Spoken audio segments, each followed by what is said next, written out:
A Tale of the 13th Floor by Ogden Nash. The hands of the clock were reaching high in an old midtown hotel. I name no name, but its sordid fame is table talk in hell. I name no name, but hell's own flame illumes the lobby garish, a gilded snare just off Times Square for the maidens of the parish.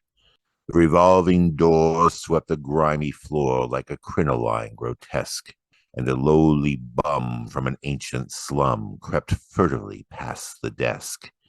His footsteps shift into the lift as a knife in the sheath is slipped, stealthy and swift into the lift as a vampire into a crypt.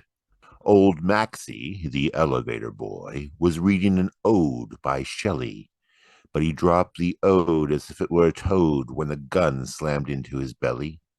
There came a whisper as soft as mud in the bed of an old canal. Take me to the suite of Pinball Pete, the rat who betrayed my gal. The lift doth rise with groans and sighs like a duchess for the waltz. Then in middle shaft, like a duchess daft, it changes its mind and halts. The bum bites his lip as the landlocked ship doth neither fall nor rise. But Maxie, the elevator boy, regards him with burning eyes. First to explore the 13th floor, says Maxie, would be wise.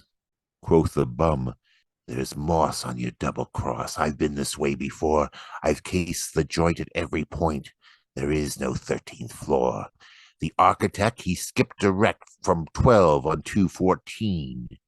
There's 12 below and 14 above, and nothing in between.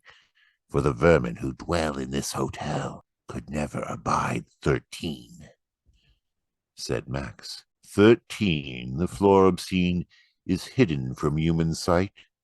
But once a year it doth appear on this Walpurgis night. Ere you peril your soul in murderer's role, heed those who have sinned of yore.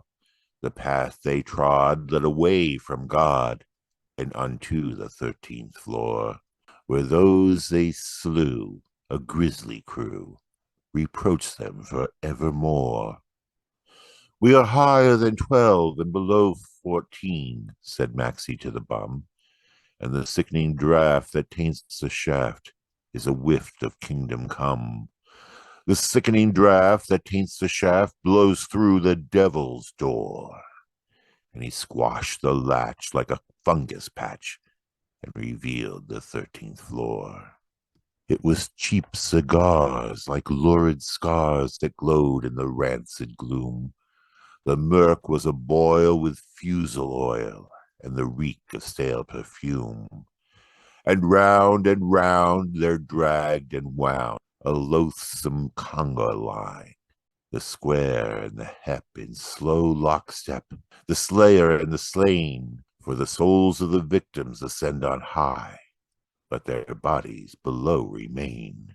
The clean souls fly to their home in the sky, but their bodies remain below to pursue the Cain who each has slain and harry him to and fro. When life is extinct, each corpse is linked to its gibbering murderer, as a chicken is bound with wire around the neck of a killer cur. Handcuffed to hate, come Dr. Waite, he tastes the poison now. And Ruth and Judd in a head of blood with horns upon its brow. Up sachets Nan with her feathery fan from Floridor bright. She never hung for Caesar Young, but she's dancing with him tonight. Here's the bulging hip and the foam-flecked lip of the mad dog Vincent Cole, and over there that ill-met pair, Becker and Rosenthal. Here's Legs and Dutch and a dozen such, of braggart bullies and brutes, and each one bends neath the weight of friends who are wearing concrete suits. Now the damned make way for the double damned to emerge with shuffling pace from the nightmare zone of persons unknown with neither name nor face.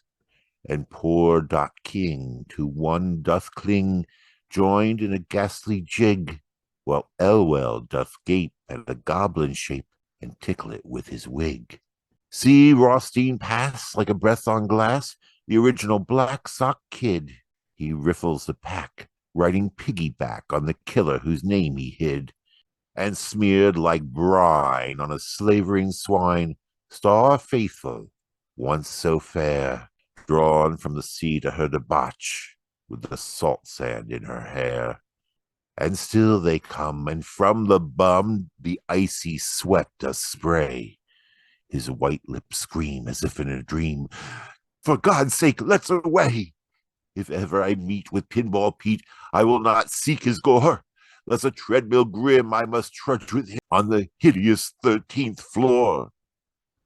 "For you I rejoice," said Maxie's voice, "and I bid you go in peace. But I am late for a dancing date that nevermore will cease. So remember, friend, as your way you wend, that it would have happened to you.